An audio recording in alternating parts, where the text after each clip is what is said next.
If you have inflammatory bowel disease and you drink alcohol, it's not just irritating your gut, it's actually changing how your immune system behaves. So the real question then isn't whether you should drink or not, it's what is it actually doing to you biologically? Now, the role of the gut barrier is to protect us. As food passes through, it prevents particles from leaching into areas that our body doesn't want. These cells are held together by tiny seals known as tight junctions. The way to think of this is if you think about your bathroom tiles and you have the grout in between the tiles, we can think of our gut barrier in a very similar light. The cells are there to protect it and it stops particles moving through. When we drink alcohol and it enters the gut, it's converted into a substance known as acetaldehyde.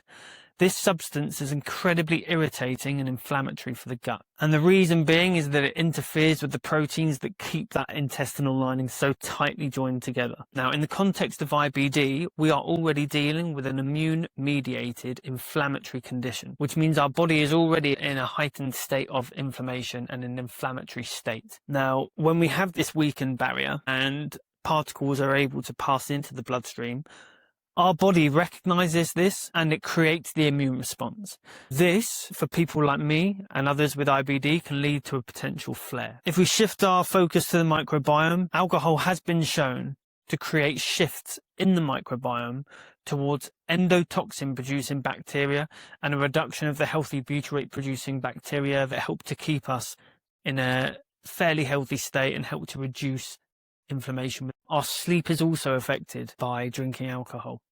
When we drink alcohol, it affects our ability to get REM sleep. REM sleep is that restorative sleep that creates healing within the body. So because alcohol damages that and it creates fragmented sleep cycles, it hinders your ability to heal and regenerate overnight, which essentially means that healing can't take place. So when it comes to drinking, it's not just about should we drink or shouldn't we drink.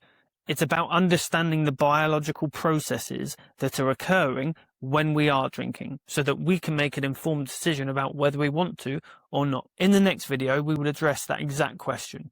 Should you drink if you have inflammatory bowel disease? If so, what are the consequences?